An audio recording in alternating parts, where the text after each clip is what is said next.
Okay, we have Bruce from Irondequoit, New York. You're on Late Night in the Midlands, Bruce. Yeah, how are you, Mike? I'm doing great. And Mr. Moore? Yes, sir. Hi, Bruce.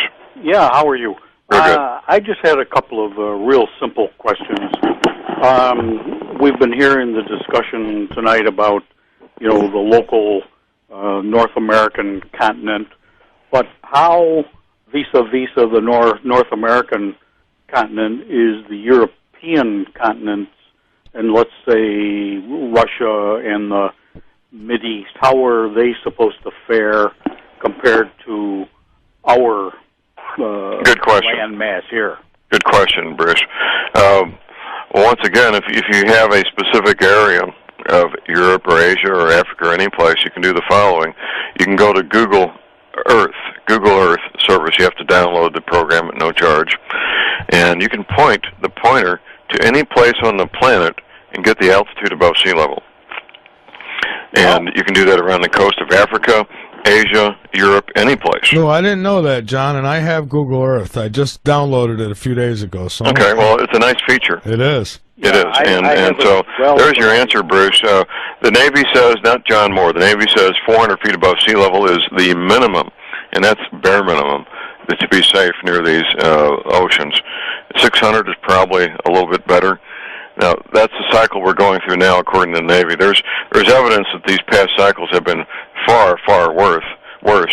If you go out to these big flat-top rocks in the west, they call mesas. Yeah. A friend of mine did this, very good friend. He says, John, there's seashells on top of the mesas. Yes, on top of the mesas. On top of the mesas. And they aren't the fossils of seashells, Bruce. They are the seashells. They're just laying there in the open, and which bring, traditional mainstream geology says these things happened millions of years ago. Do you think seashells laying in the open would survive for millions of years, exposed to ultraviolet, rain, sandstorms, sleet? They have to be much more recent. Absolutely. Like 3,600 years ago. You're on top of it. Absolutely.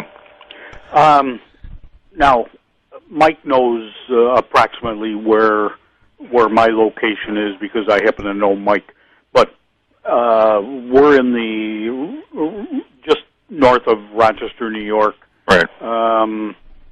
Now we're probably several hundred miles from the East Coast, maybe 300 miles from the East Coast. But we're right on the shore of Lake Ontario. Well, let me tell you what the Navy says about the Great Lakes. Okay. The Navy says the Great Lakes will join together to become one Great Lake, stretching all the way to Hudson Bay, creating a new inland sea. Is right. Hey, Mike, have you got any room in South Carolina? Yeah, but I don't think we're safe here either, are we, John? No, I mean, the southern part of the Appalachians does come down into South Carolina, and I've been talking to, I do private consultations, gentlemen, with families and corporations both, and if somebody says I'm going to make my stand in the Appalachian Mountains, I respect that. I'm not, I tell them all the alternatives, and if a person chooses the Appalachian Mountains, God bless them, and if you've got a good location, family connections in the community, especially, you get out in the country, if you don't have family connections, you could live there 40 years, you will still be an outsider. Yeah, that's right. Now, you mentioned Augusta, Georgia, and, I'm pretty close there. I'm in Columbia, so... Right. Well, we happen to have some property in the family that is has no electric, has no water, but there is a substantial piece of property at about 2,300 feet. That's a good altitude, Bruce. Above sea level, and that's only 55 miles south of Rochester. Right. That's a real nice altitude. I'm talking about sea level. Mm-hmm. Right. Sure. The problem is you may want to consider developing that into your safe haven. Set up some kind of cabin there where you've got potable water, or a way to keep it warm, a way to grow food. Unless somebody lives there all the time, you can expect to be burglarized. Oh, yeah. The only security in the country is having your home within sight all year long, keeping in mind the summer vegetation within sight of a trusted neighbor. Right. That's the only security in the country, really. Mm-hmm. Right. There is no other. You think there is, you're fooling yourself. Mm-hmm. So, is there any way of getting hold of one of these maps, or do you just go... My DVD, Global Warming, What the Government Isn't Telling You, I got a toll-free order line, 24/7, answered by St. Louisans, not Mary and Mumbai. That toll-free number to order Global Warming, What the Government Isn't Telling You, is 800-592... 9543. 9543. Yes, sir. And the website, you can order it right off the website, thelibertyman.com. Look, John, could you repeat that just once again? The telephone number is 800-592... 9543. 9543. Yes, sir. That's for slow people like me and maybe others. Well, I don't write too fast either, especially this late at night. Okay. Well, John, it's been a pleasure listening to you. Thank you, Bruce. Good to talk to you. I'll let you guys get back to your discussion.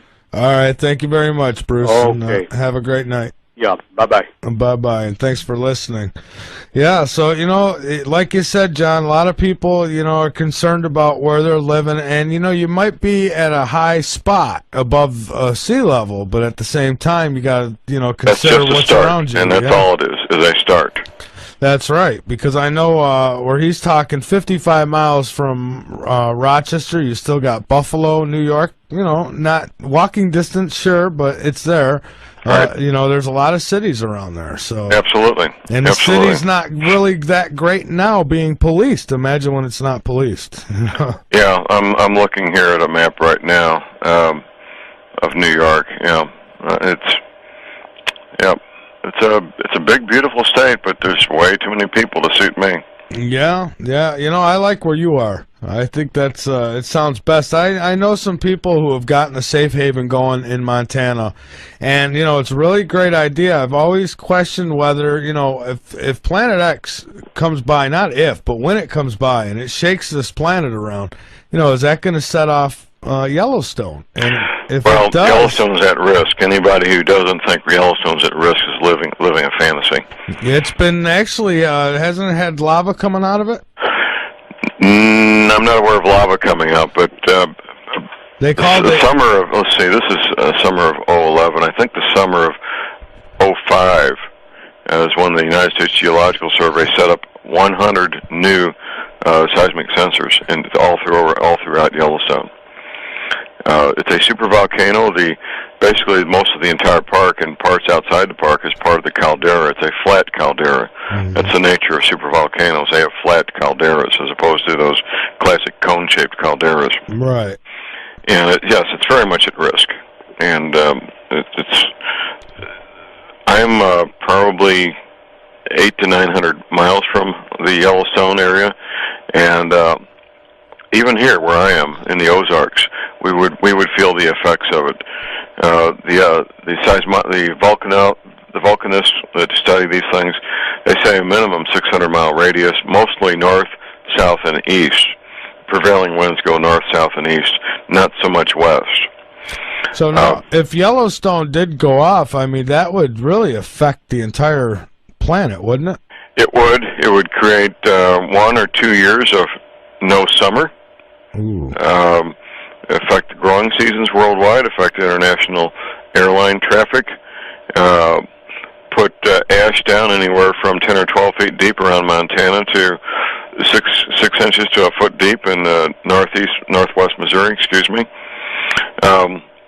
It would, by itself, it could bring the economy of the United States to its knees by wiping out the grain belt and all the other things I just mentioned. Mm-hmm. Well, I'm thinking about it going off, once Planet X comes and starts causing all its destruction, which in my opinion, I think it already has. You look at the earthquakes that have been happening. Right. Well, let's talk about that a little bit.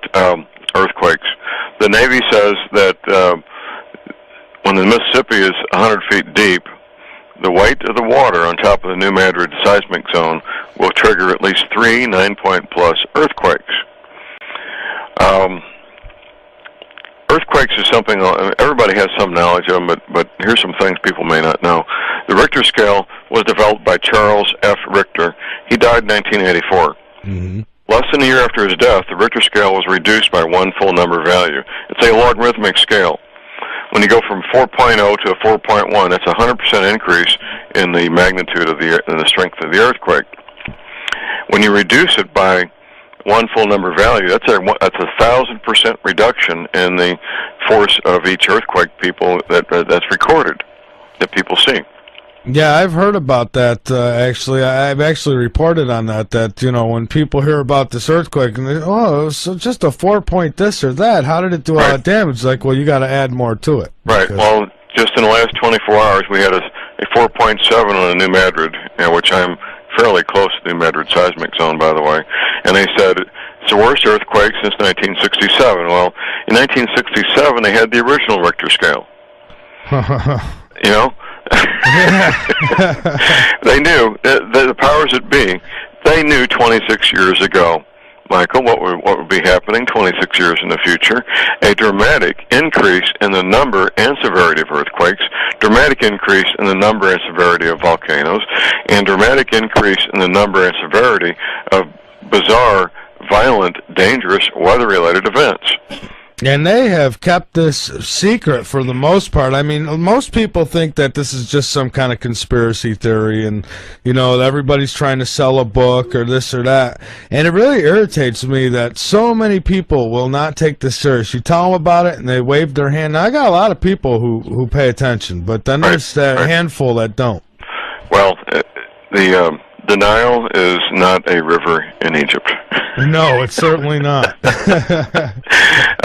And something you need to learn early on, Michael, and I encourage you to do this, do not get an emotional attachment to the outcome of trying to explain this to people. Yeah. If you do, it'll just make it crazy. I mean, you can't.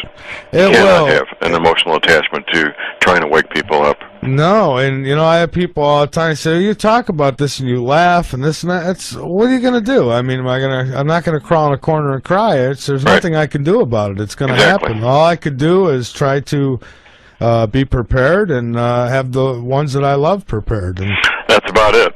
And for those who can't take care of themselves, you prepare a safe place for them. They're very young and they're very old. Now, I have a brother.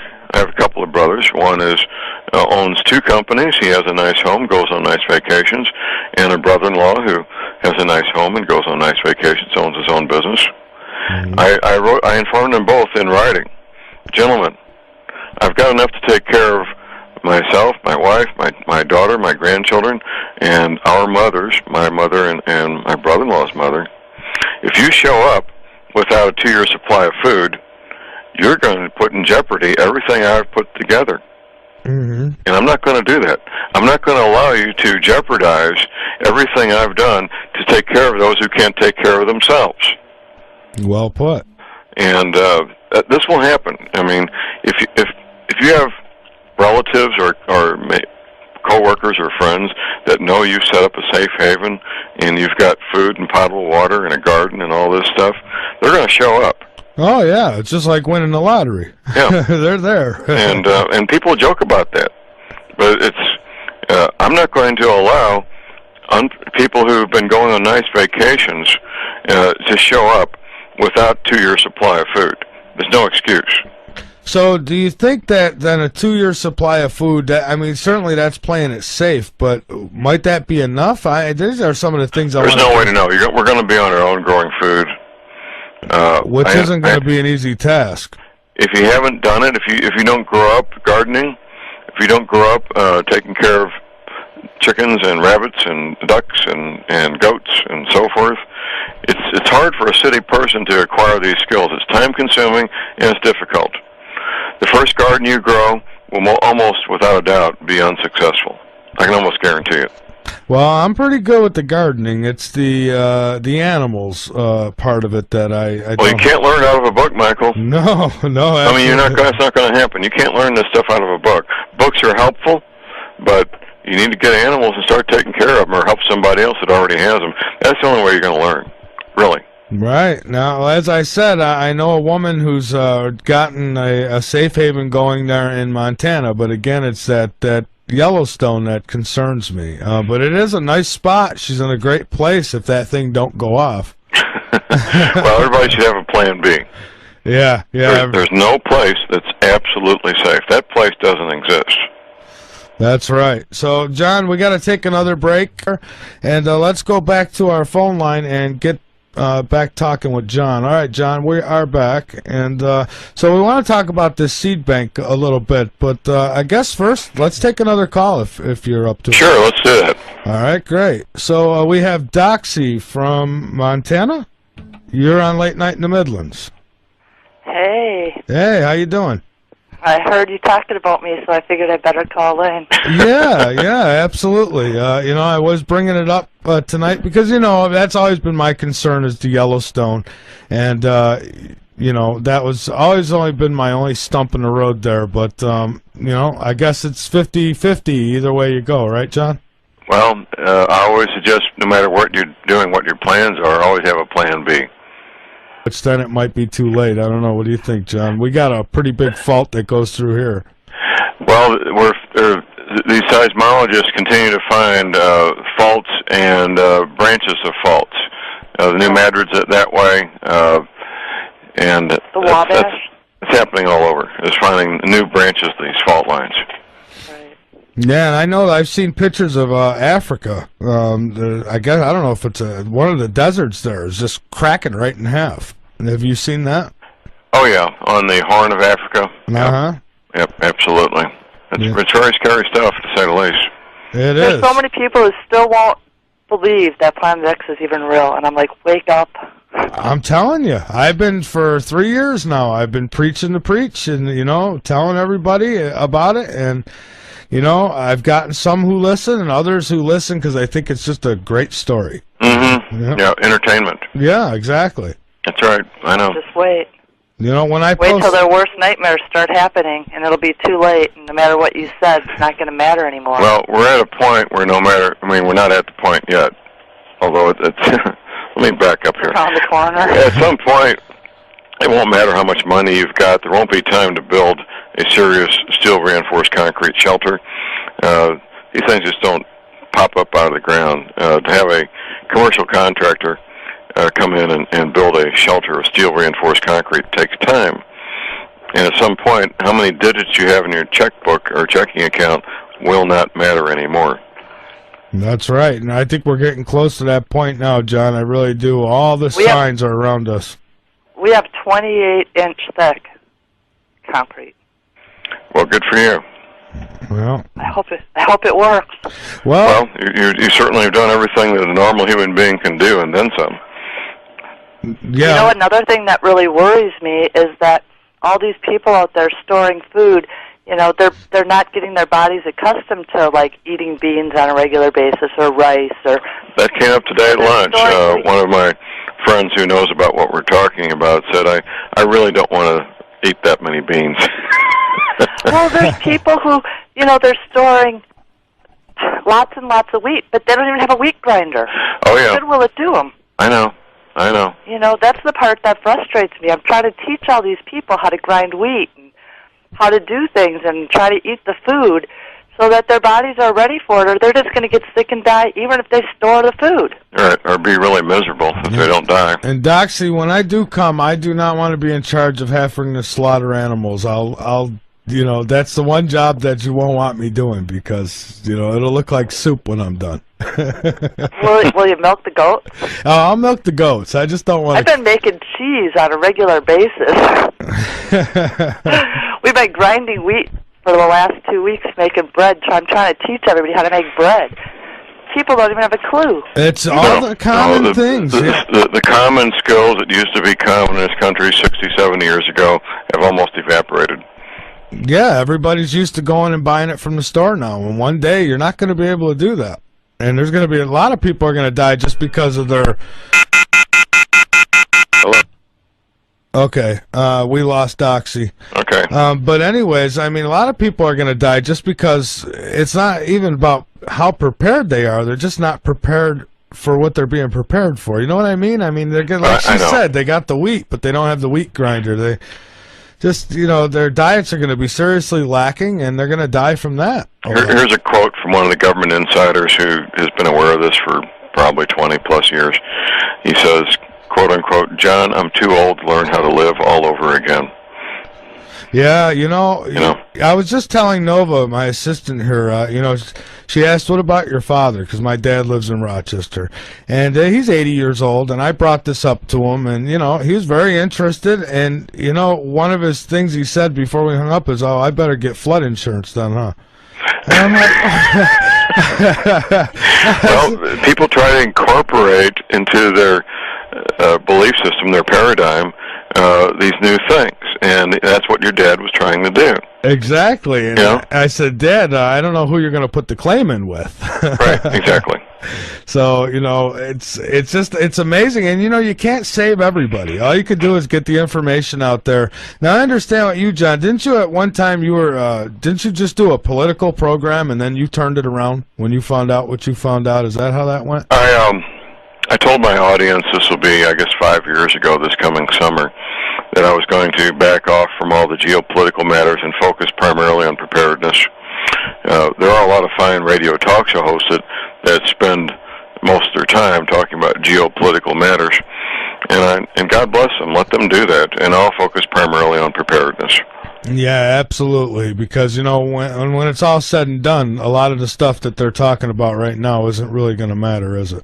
Yes, I did a presentation last Thursday to my local ham radio club, and we had a couple of women there who are very active in the Tea Party, and one of them made a comment to me after the fact, after my presentation. She says, "John, this really doesn't matter, does it, the political activity?" I said, "Well, no, it doesn't." It really doesn't. Now, okay, let's before we have a break coming up in about 10 minutes, but in the meantime, let's talk a little bit about that seed bank. Now, I understand that there is a huge seed bank, and there's got to be a reason behind it. Well, these seed banks exist all over the world. The one that we're talking about, of course, was built on an island. It's part of the country of Norway, but it's not part of the mainland of Europe. It's built on an island at the edge of the Arctic Circle. Now, Michael, if you were going to put in a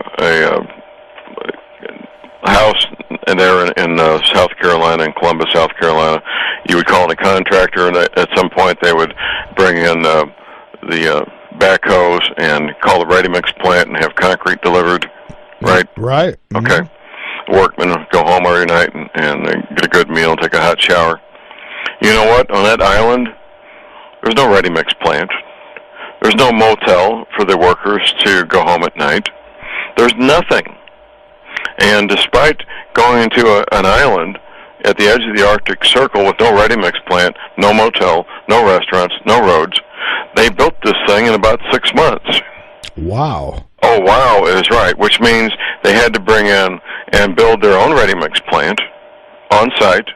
They had to provide food, shelter, housing, hot showers for the workers that were working there, probably working at least 2 shifts a day, maybe 3 shifts a day, 7 days a week.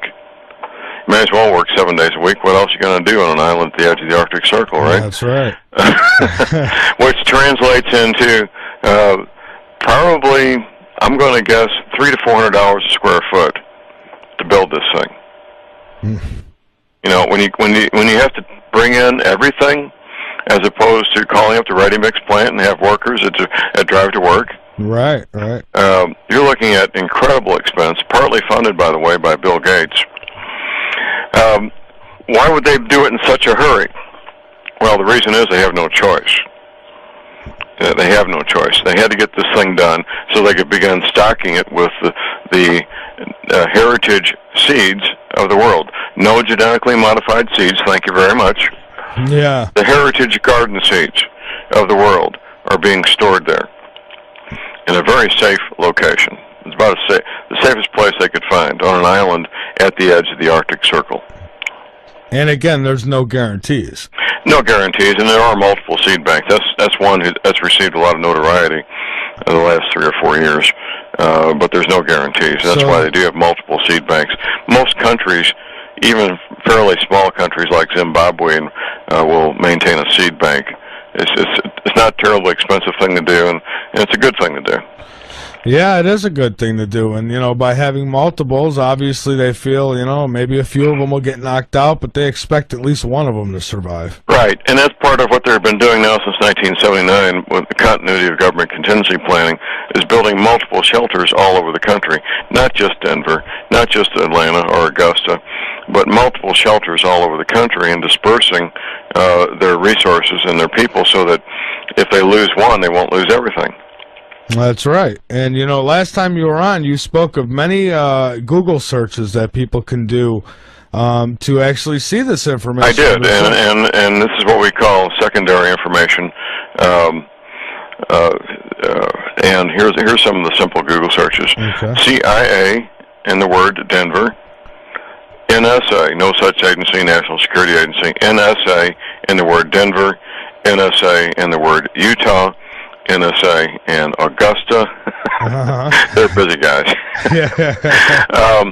Now, it was announced in the fall of 2009 that NSA was building a computer data center 20 miles south of Salt Lake City in the desert. I've been 20 miles south of Salt Lake City in the desert. It really is the desert. Mm-hmm. And that's to replace the 20 acres of Cray mainframe computers underground at Fort Meade, Maryland, just outside Baltimore. Oh, I see. Oh, yes. There was a film, a Hollywood film, with a couple of well-known actors, Enemy of the State, Gene Hackman, Will Smith, and Gene Hackman.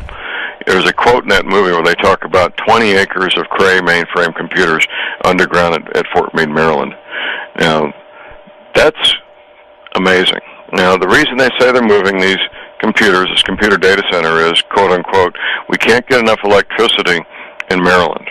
No, well, yeah, wow, that's the best they can come up with? That's it. I mean, even I know. I mean, I'm sitting here 45 minutes from the nearest red, yellow, and green traffic signal.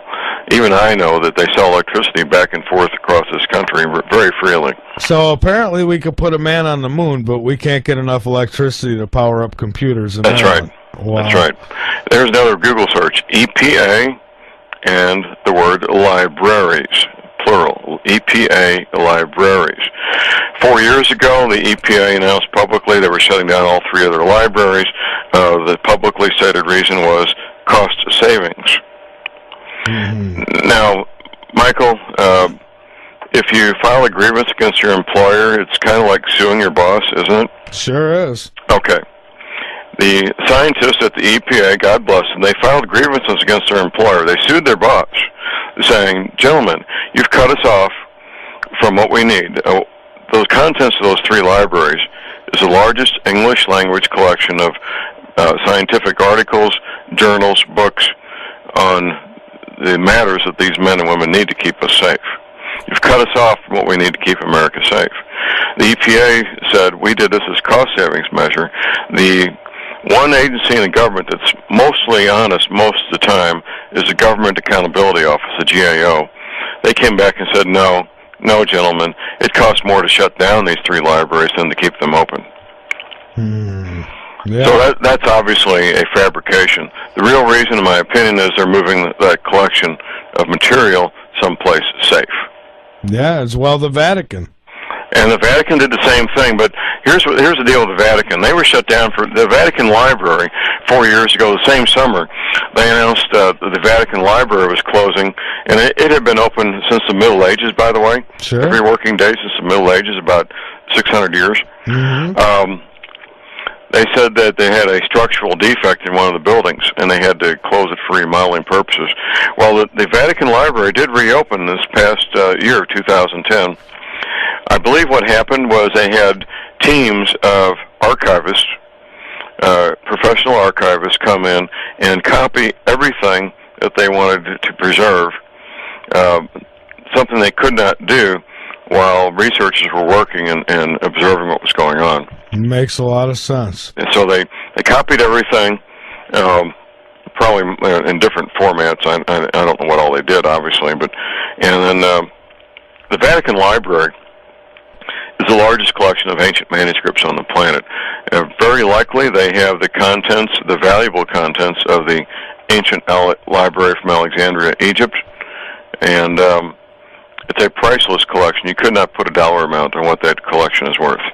Especially now. Absolutely. So we got the libraries moving. We've got military outfits that have actually moved their operations to Denver. Right. CIA, I mean, they've moved their operations to Denver. Is that correct? Right. And here's another library, the City Library in Birmingham, England. If you put Birmingham Library or in the Google, I think that'll come up. It's a beautiful round structure, about 4 or 5 stories tall, a collection of more than 1 million books.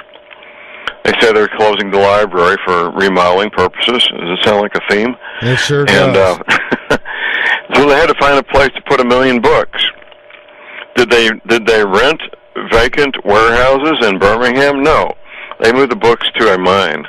Oh, my goodness. And you know what's funny is the average person will find nothing wrong with that. They'll say, oh, yeah, it's just coincidence. I don't believe in coincidence. No, hardly.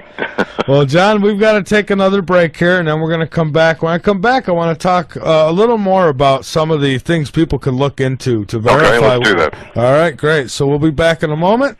I'm Michael Vera. This is Late Night in the Midlands. My guest is John Moore, and this is Late Night in the Midlands. And I told you, I have these guests on about Planet X to pretty much back up what I've been telling you, and to warn you, to give you that option at least to be prepared. Something the government's not going to do. They're not going to tell you, hey guys, this is coming in this time frame, so you might want to get ready. They're not going to do that. They're not going to do that. And when you do see it in the sky, they're going to give you some lame excuse, as we've talked about. So that's why I do this. I don't do this to scare anybody. I'm not scaremongering. It's not propaganda like Rusty Rod says. It's really not. It's true, in my opinion, and if this don't say, I don't know, if time goes by and this don't happen, I'll publicly apologize to everybody, but I honestly believe that this is true, that it's happening. All the signs point towards it. You got, just Google sky blacking out the area where it's supposed to be. That tells you something right there. What are they hiding? What are they hiding? So that's what we're going to find out tonight. I already know, but some of you obviously don't. So that's why we're here tonight. Right, John? Absolutely. Okay, so what are some of the other things that people can do to, because there's going to be it's going to take everything just short of a hammer to the head before they actually acknowledge this and say, okay, it might be true. So, what is the question again, Michael? Well, the question would be what are some of the other things that people can do to confirm this? If what we've said already. Well, here's a massive thing that we haven't even talked about at all. That's on my new disc number 2, Global Warming: What the Government Isn't Telling You. The Gulf Stream.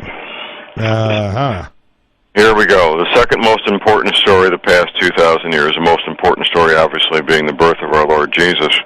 The second most important story is the following. The Gulf Stream has stopped. Now, first of all, an explanation of what the Gulf Stream is. It's warm water coming up from the Gulf of Mexico and the Caribbean, up the east coast of the United States, gets to about Cape Hatteras, North Carolina, and starts going east, which it's done for many, many centuries. We don't know how many centuries. The Gulf Stream was given the name Gulf Stream by Benjamin Franklin in about 200 years ago. It has many other names. The scientists call it the North Atlantic Thermohaline Conveyor. These ocean currents, of course, are all connected worldwide and all loop around and connect up with each other. The Gulf Stream, as of June 12th last year, stopped. Now, my paper, No Need for Panic, written in the fall of 2005, published January 2006, I gave a warning there that the Gulf Stream was losing mass and velocity, and the scientists were saying then, 6 years ago, that anywhere from 5 to 20 years in the future, it would stop. Now, John, let me ask you something really quick. Now, here's might be another cover-up for them anyways, but I've heard from some that they try to reason that, the Gulf Stream is stalled or what have you, and it's because of the oil. Now, is it possible that this oil spill was maybe, I don't know, maybe they set something up so they have an excuse later? Well, there's lots of speculation, and as a homicide detective, I live in the world of evidence. Oh, yeah. Sometimes I'll be on the witness stand. I'll have an attorney wanting me to speculate, and we're in front of a jury, and somebody's life's on trial here. I'll say, "Counselor, do you want my sworn speculation?" I can speculate with the best of them. Let's stay in the world of evidence for a while, then we can speculate. The Gulf Stream, the engine that drove the Gulf Stream was the salinity, the salt content of the ocean. Mm-hmm. That for the past 20-plus years has been dramatically decreased each year because of melting freshwater ice in Greenland, melting freshwater ice in the Antarctic. The melting ice in the North Pole is floating seawater, so it doesn't change either the salinity or the ocean level, either one. Now, they being the oceanographers, they knew the Gulf Stream was losing mass, losing velocity, and it was becoming a very, very weak and very much at risk phenomenon. Fast forward to, and they knew that years ago, and I wrote about it in 2006. Fast forward to the spring of 2010, and we've got the British petroleum oil spill. There was a university-level experiment. It's been repeated a number of times. We know this is true. They take an 8-by-8 foot tank, about 100 feet long, clear plexiglass or glass, fill it with fairly cold water, maybe 50-degree water, salt water. And at one end, you inject fairly warm, maybe 75 or 80-degree temperature salt water at one end.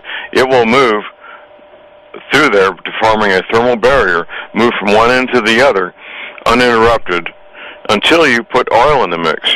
Mm-hmm. When you put oil in the mix, it breaks down the thermal barrier between the cold water and warm water. It all starts mixing up, and the stream stops.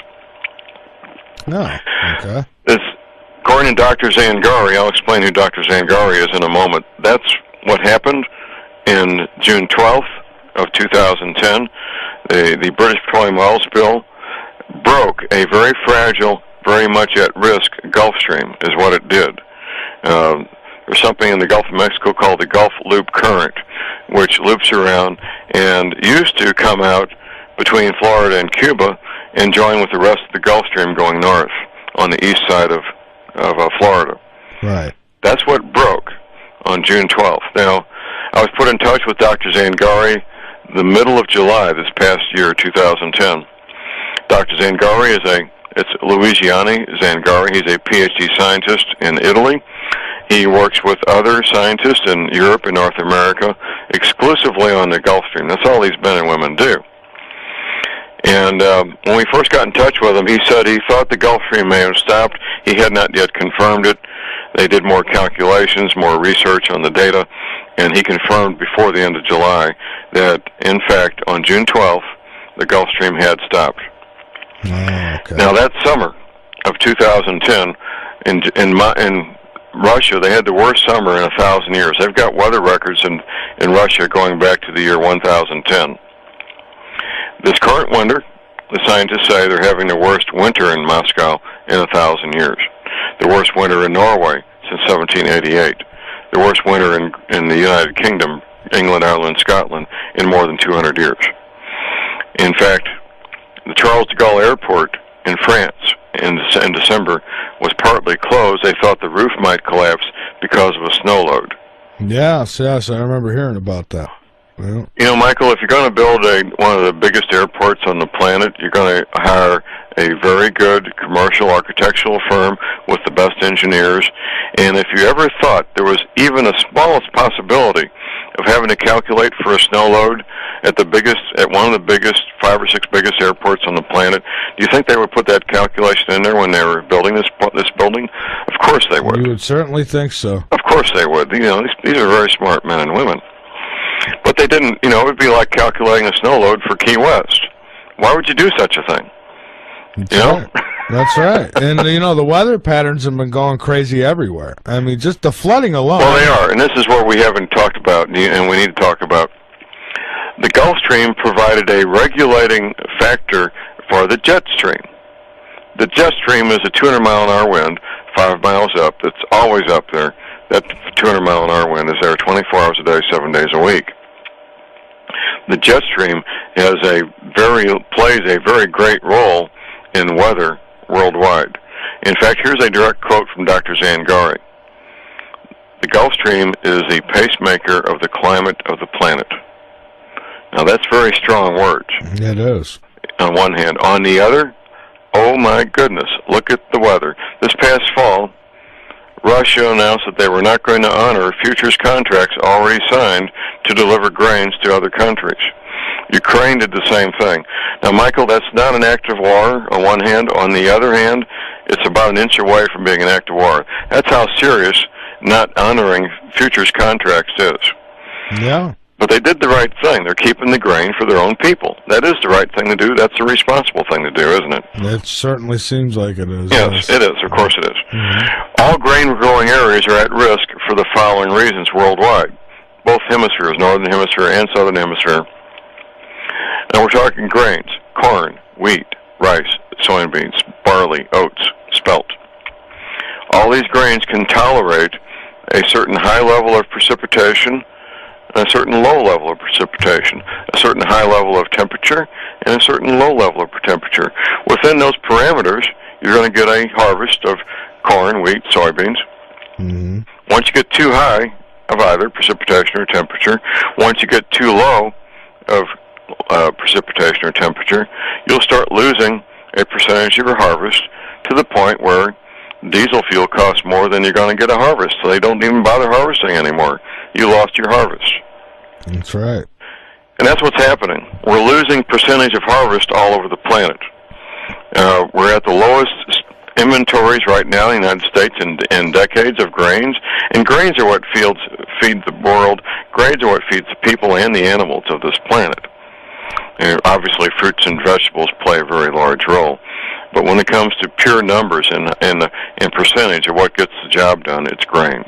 It's been said that the food inflation is going to skyrocket. It is. It's going to be a double whammy because of the reduced harvest and the increased price of petroleum products. Petroleum products are used at every step in modern agriculture. Fertilizers are made from petroleum products. The tractors run on diesel fuel. The insecticides are made from petroleum products. At every step of the way, you've got petroleum products in the mix. So that plus the reduced harvest is going to be a dramatic increase in all foods.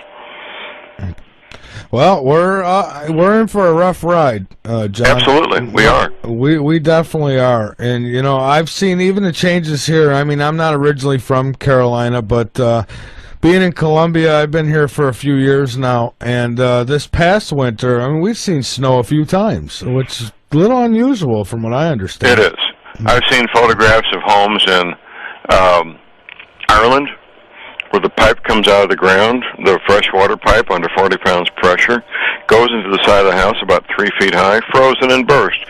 They don't even bother to bury the pipes.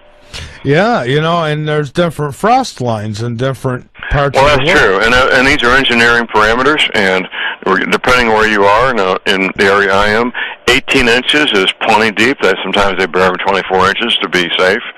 Our friend Bruce, calling from Rochester, they probably bury the pipes up there 3 to 4 feet deep.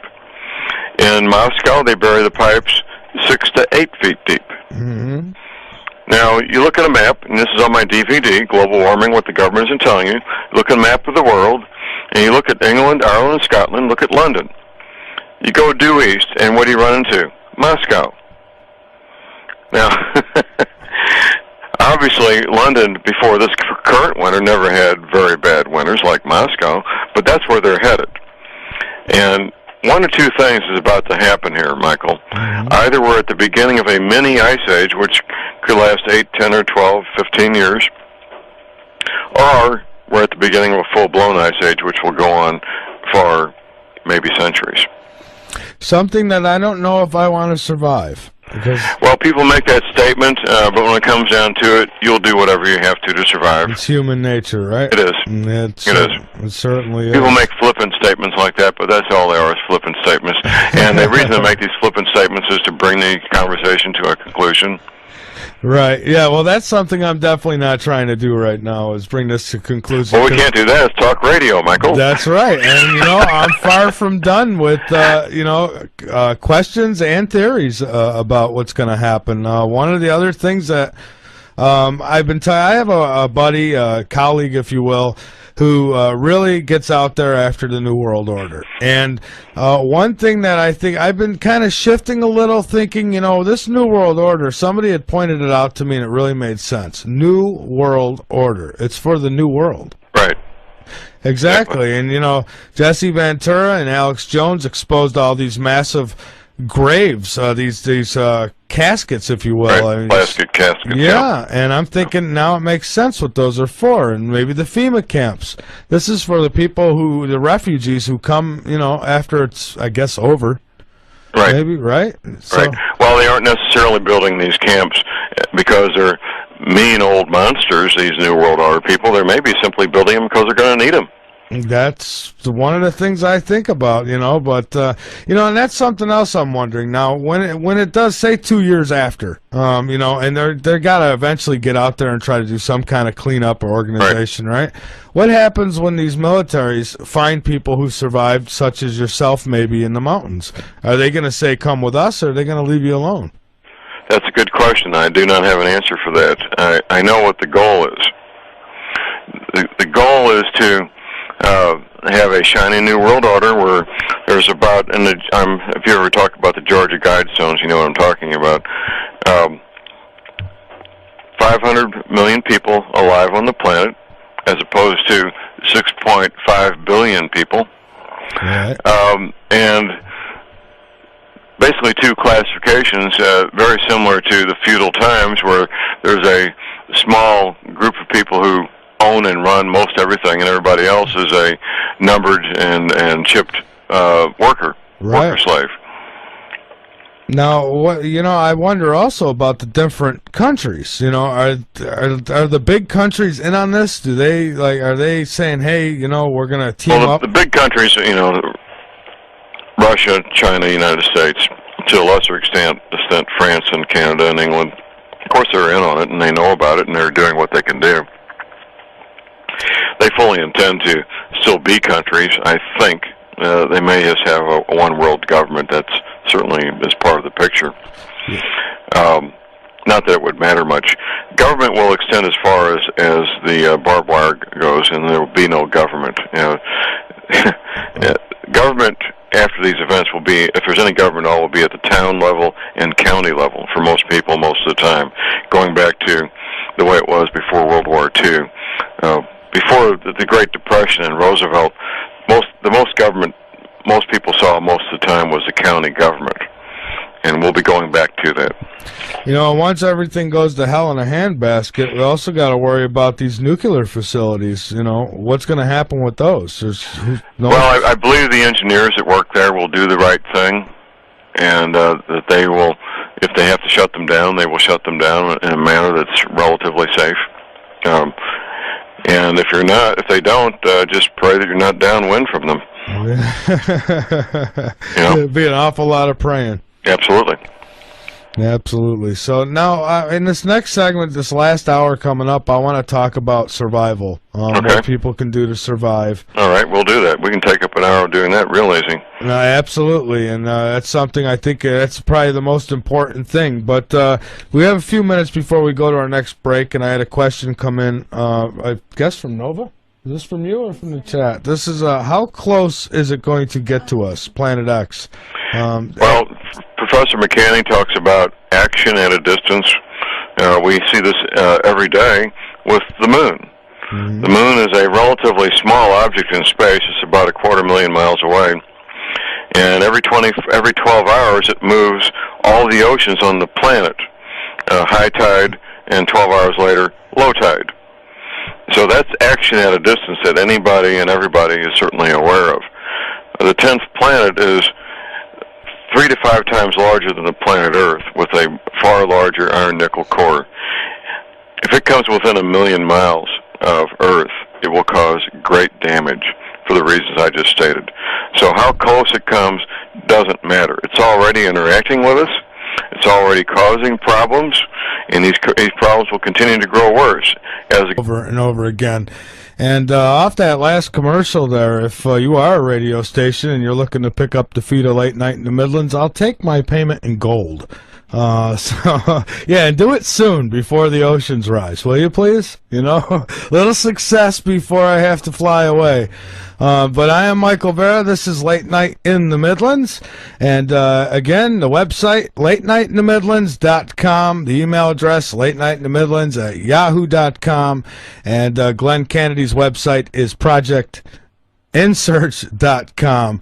So, yeah, Eve of Destruction, very fitting for tonight. We won't be pressing any buttons, especially after Planet X comes around, that's for sure. So, okay, John, we're going to talk a little bit about survival now. All right, let's do that. Even. Well, the first and most important thing anybody can do is get their spiritual house in order. I cannot emphasize how important that is above and beyond anything and everything else. I use the example of American POWs in World War II, Korea, and Vietnam. Men and women in a prisoner situation, eating the same food, wearing the same clothes, doing the same work, having the same housing and medical attention. Those who went into that experience with a strong spiritual belief system were far more likely to survive it than those that did not. Mm-hmm. It's not even debatable. Once you get involvement in your spiritual preparedness and your spiritual belief system, it will be something you'll do the rest of your life if you're not already doing it. In addition, you need skills. Now, the skills are commonly found on farms and ranches all over this country. Dozens and dozens of skills that we've been talking about off and on during this show. The two skills, however, that are very important and found in the least amount would be the skills of a ham radio operator and the skills of emergency medical treatment. Those are the two skills most needed and in least amount of supply, no matter what the community, big cities, little cities, farms, ranches. I encourage people to acquire those skills. Most communities are going to have a ham radio club. You can find out who the ham radio people are in your area. Two methods. One, you can go to your local Radio Shack store, talk to the manager. Almost without a doubt, the manager of your local Radio Shack store will know about the local ham radio men and women. The other way is to go to the Federal Communications Commission website, the FCC website, go to the amateur radio section, and you can find all the licensed ham people in any zip code in the United States. Are kept by zip code. I've known these men and women and worked with them now for better part of 20 years. I'm a licensed ham operator myself. And most of the time, ham radio men and women like to share their knowledge, help people gain this information. The FCC set up the ham radio section specifically to help out in times of emergency. That's why it was set up initially. That's why it exists. Emergency medical treatment. Your local fire chief may be putting on CERT training, CERT, that's Community Emergency Response Team training, which does include some first aid training, or perhaps a first responder course where I'm working with my local fire chief and paramedics to do that here in my community. Your local Red Cross may put on first aid training, possibly the local hospital, maybe the local junior college. All are places that you may find emergency medical treatment training. So I encourage people to get the training and get the equipment and supplies to go along with it. If you have emergency medical treatment supply equipment that you're not qualified to use, you could hurt or kill somebody. So don't get equipment you're not qualified to use, or if you do, be sure to exercise the discipline not to use it until you've got the training. Ham radio equipment does take some knowledge before you can use it successfully. When I'm in front of an audience, Michael, I'll ask the audience, who here has a two-way radio with them this morning? Nobody raises their hands. And I take out my cell phone and I say, guess what? This is a two-way radio. Cell phones are incredibly simple to use. Most 7- and 8-year-olds can use them quite well. But ham radio equipment does take some knowledge and some skill before you can use them successfully. That's right. And cell phones, for that matter, they're probably not going to be usable, are they? Well, all it takes for cell phones not to be usable is what's called system overload. And too many people want to make a phone call. In fact, in most metropolitan areas, around 3 o'clock or 3:30, all the kids get out of school. You can't make a phone call on a landline. I mean, seriously, system overload affects landlines as well as cell phones. So that's very true also. In addition, the government can shut down all the cell phone users except themselves. They have that capability to shut down all cell phone usage except their own, if they choose to. Well, it's just a flick of a switch for satellites, wouldn't it? Isn't it the satellites? Well, they have at the central switching stations is where it's done, right? And they can do that, and if they need to, they'll do it, and make sure the system overload doesn't affect them. Yeah, absolutely. Yeah. Of course, you need electricity to make cell phones work at all, and that's at risk for a variety of reasons: coronal mass ejections and power grids going down and so forth. Right. And now there's going to be quite a bit of debris that I would think is going to be pulled in with Planet X, correct? I mean, Planet X travels in a debris field 250,000 miles wide on either side of it. So we're going to get nailed by all kinds of stuff. Oh yes, rocks the size of basketballs, rocks the size of pickup trucks, rocks the size of Rhode Island. And the more you get into this, I found, when I was a kid, we went on a family vacation. I saw a meteor crater out west. It's about a mile wide, about a half mile deep. I found out there's a crater here in my county that's 12 miles wide that they didn't know even existed till they had satellite imaging. Wow. And there's a string of these craters across the United States that go, I don't know if anybody knows how long they've been there, but they're basically in a straight line. Meteor crater out, I think, is it Arizona meteor crater? Or New Mexico. Anyway, there's a straight line of these things across the United States where they most likely all hit at about the same time. And they've obviously all been there long enough where people aren't talking about them. Well, they're so big, a crater 12 miles across, you can't tell it's a crater until you're up in a satellite. Yeah, exactly. It's that big. Okay, so then that leads me to worry about even being on the mountains. So if you get away from the ocean, you still have to worry about. Well, I wondered for a while when I started learning about this, why the powers that be so preoccupied with getting underground. Mm-hmm. There's two reasons: these rocks coming at us and the coronal mass ejections. Coronal mass ejections will make the surface of of course, it's only half the planet that hits it. For about an hour to an hour and a half, the part of the planet's being hit by the coronal mass ejection will be about 140 degrees. Ooh. Ooh is right now. That's a little hot. I routinely sit in the sauna at 150 degrees because of the health benefits, and I can tolerate that. But people who are at risk, who have health conditions, the very young, the very old, people with very low blood pressure, this will just flat kill them. Sure. Absolutely. And it'll wipe out all grass plants like corn and wheat, for example. A coronal mass ejection is quite an event if it gets as bad as it could be. And I have a feeling it will. If this thing is triple the size of Earth, and it's going to be coming in between the sun and the Earth, then I have a feeling we're going to get quite a hit from this thing. Absolutely. The odds are in favor of that. The government is preparing for this. They're not prepared for a worst-case scenario, but they're prepared for a very bad scenario. Now, and again, back to the satellites. They're all going to be wiped out, aren't they? Pretty much. Mm-hmm. Pretty much. It's the military satellites will be the most resistant between the rocks flying and hitting them and the coronal mass ejections. It's hard to say how many, if any, will survive it. Okay, so now what are some of the things that people should be doing, even if they have their safe haven? I mean, what about medical supplies such as antibiotics and stuff? How do you get your hands on that? Okay, well, farm supply stores will sell antibiotics over the counter with no prescription. You can buy them by the pound, and that's a pretty good thing. It's the same antibiotics from the same companies, come off the same production line as the ones that human beings consume. They're just packaged differently. You would need to get some gel caps of the right size and package, because it comes. I buy this stuff every few years because they eventually expire. Get gel caps and fill up the gel caps with the antibiotics, and then it's ready for human consumption. Now, you say at farm, you can get these at farm markets? I have somebody asking me.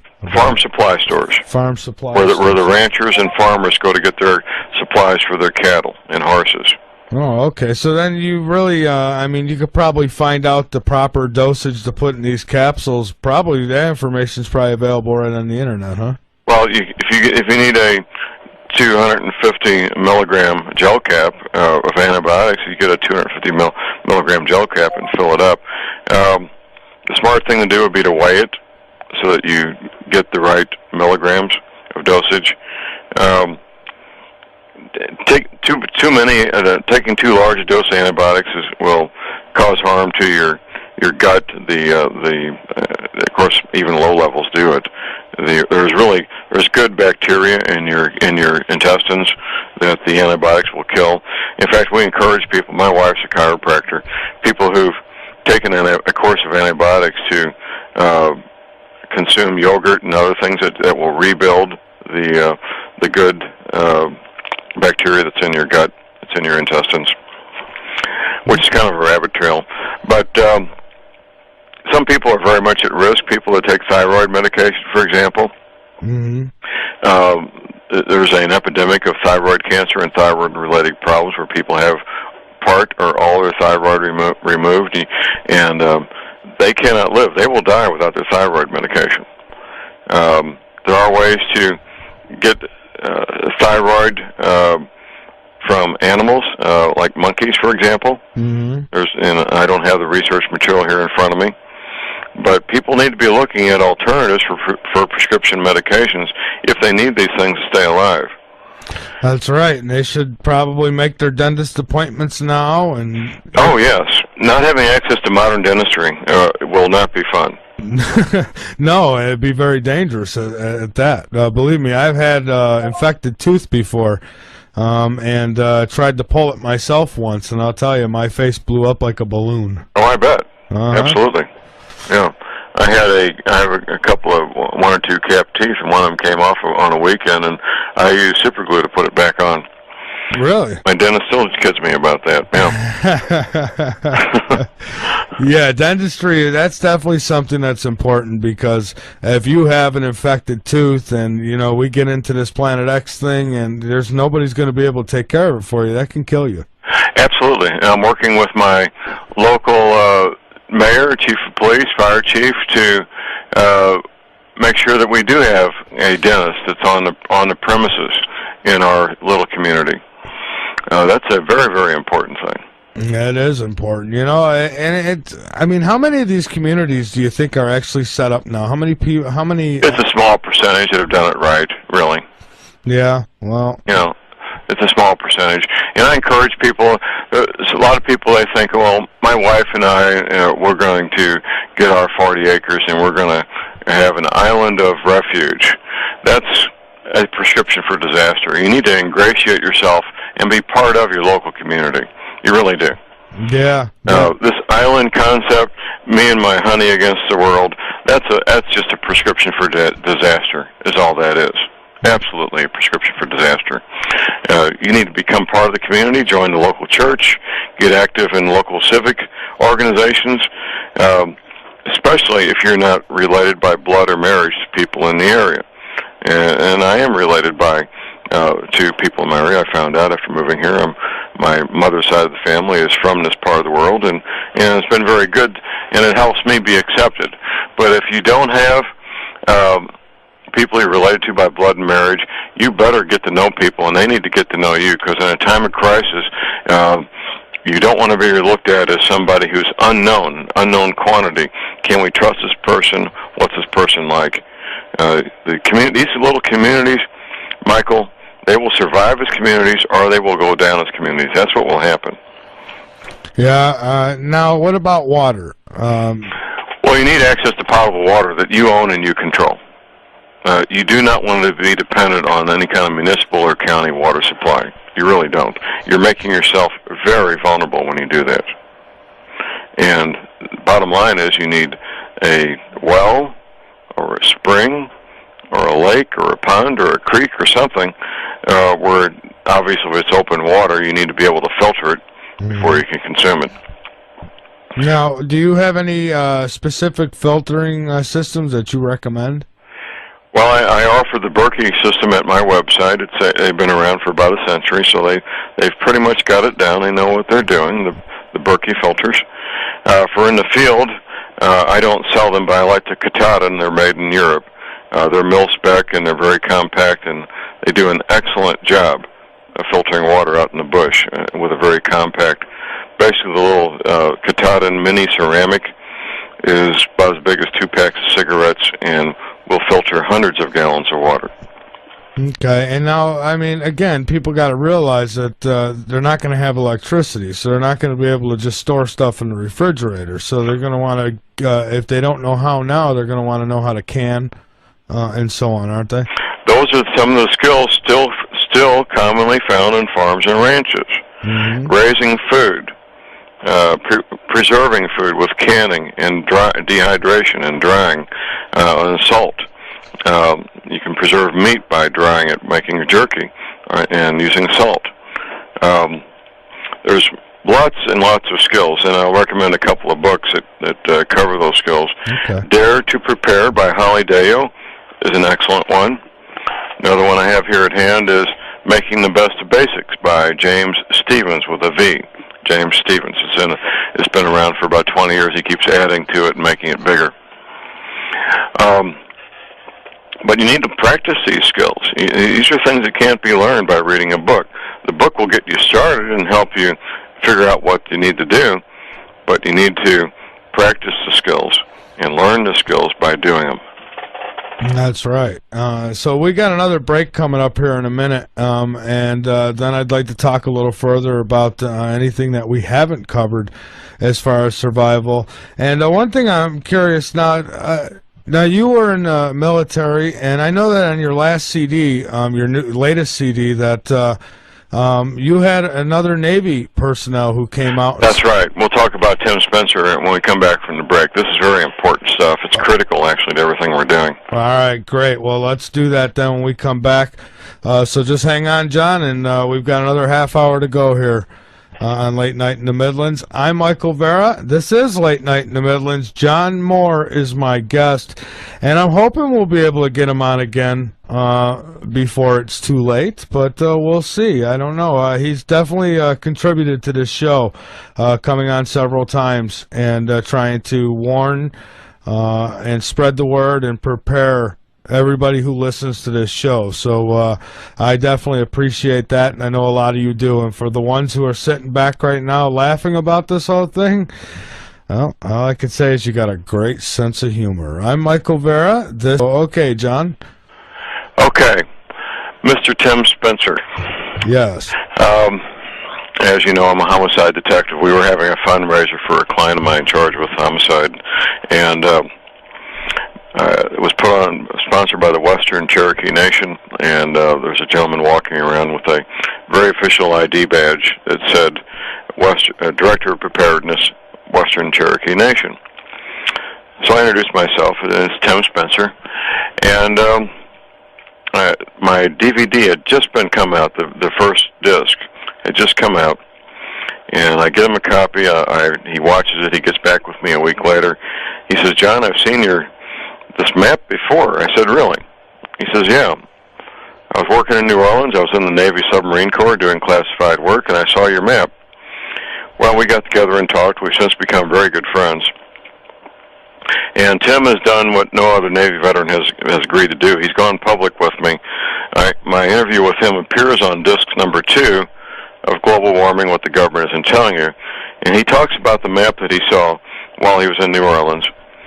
And we chat for a while. And his wife is my friend also. And the three of us were having lunch about 2 years ago this spring. And as we're having lunch, he says, "John, Tim and I are from Central Florida. We like fresh seafood." Mm-hmm. She says, "I don't like snow. I don't like ice. I don't even like Missouri. We're here because of that map." And when Tim retired from the Navy, he moved his family to the Arkansas-Missouri Ozarks because of the map. And he's gone public. The interview is on my DVD. It's very powerful stuff, isn't it? It certainly is, John. It is. I'll tell you, the second CD, the first one was good enough. The second one really knocked it home. Well, I needed to do that. I put these DVDs together just like I was doing a trial notebook for a homicide. I know how to put evidence together in a logical, progressive format so that it makes sense and people will understand it. And the lawyers who watch this, they recognize trial preparation when they see it because they do it themselves. That's what I did here, Michael. I was doing trial preparation, and the people watching the DVD, they're the jury. And my job is to convince the jury and bring the evidence to the table, as we say in my business, clear and convincing evidence.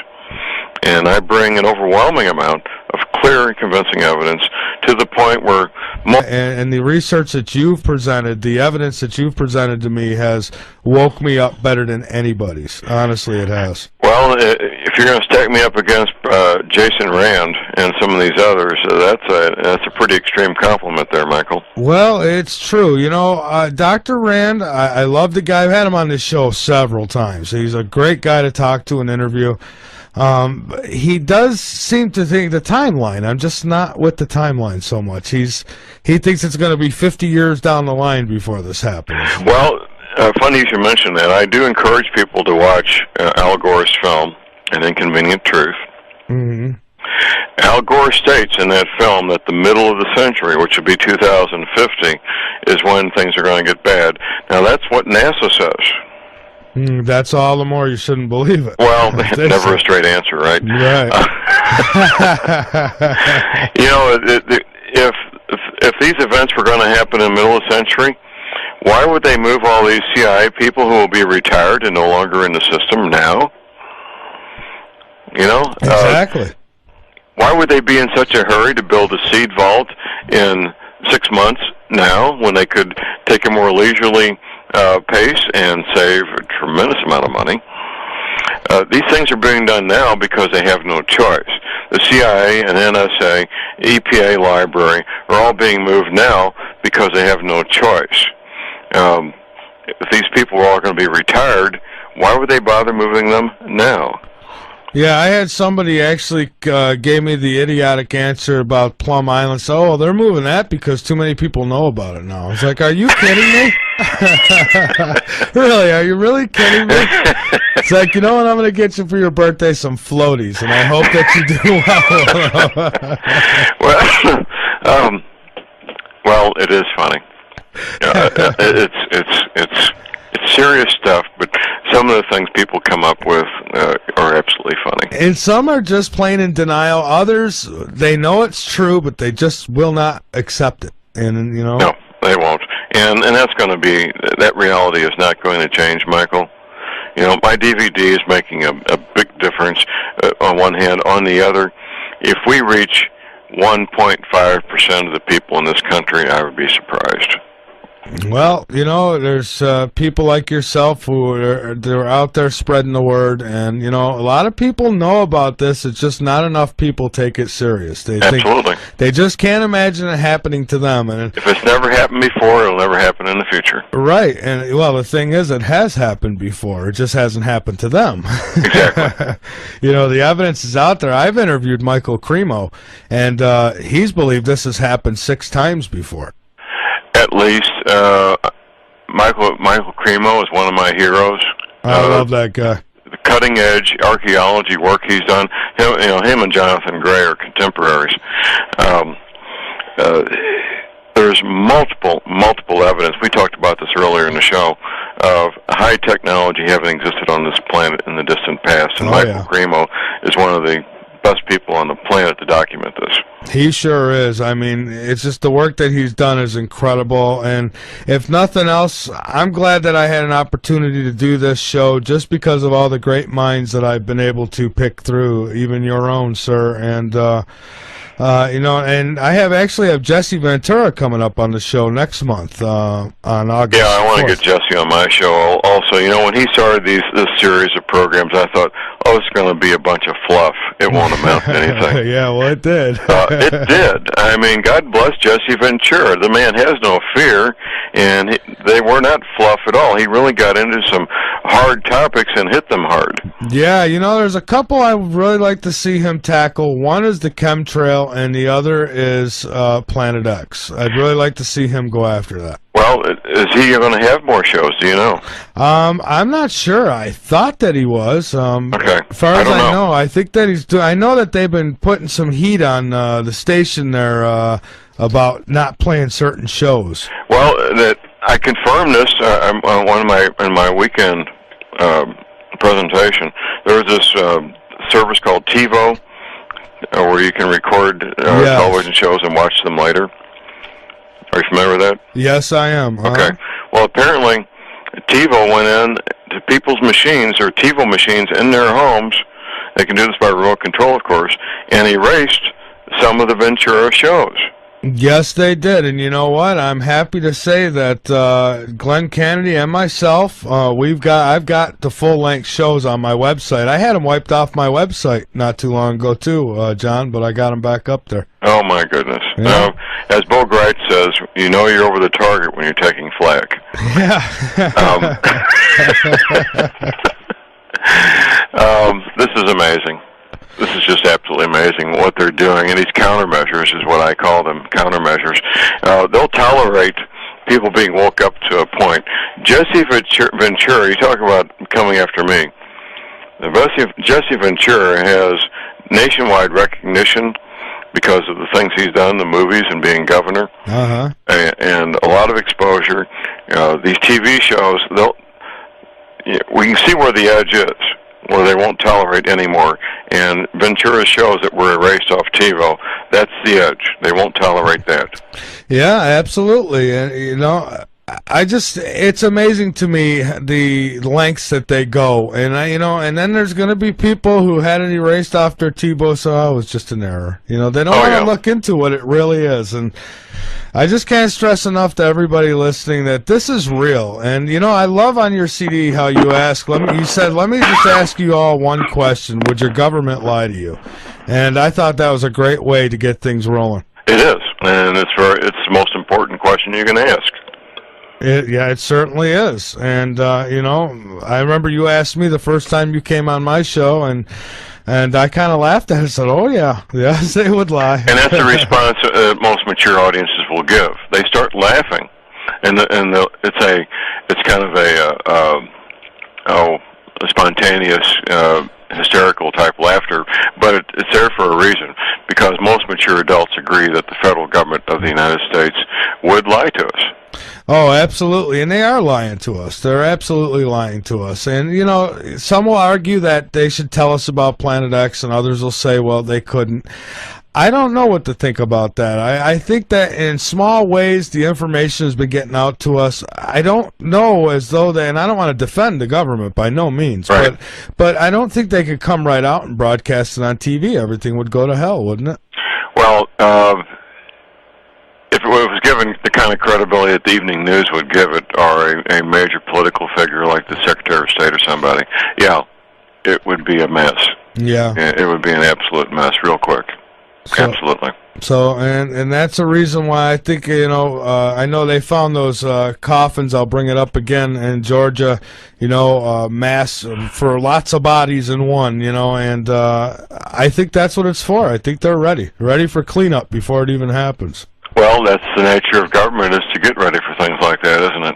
It sure is. So hopefully that'll be the nature of your listeners and mine, and they'll get ready for it too. Well, that's all we can do. We're the watchmen on the wall, Michael. You, myself, and some of the others who are trying to expose us. We're the watchmen on the wall.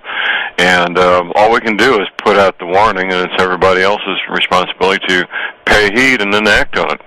That's right, John. Well, we're getting right about to the end here, so if you would, anything you want to get out there, you've got a couple minutes to go ahead and do that. My DVD is now a 2-DVD set. It's titled Global Warming, What the Government Isn't Telling You. And my website where you can order it is thelibertyman.com. My radio shows are listed at my website, too.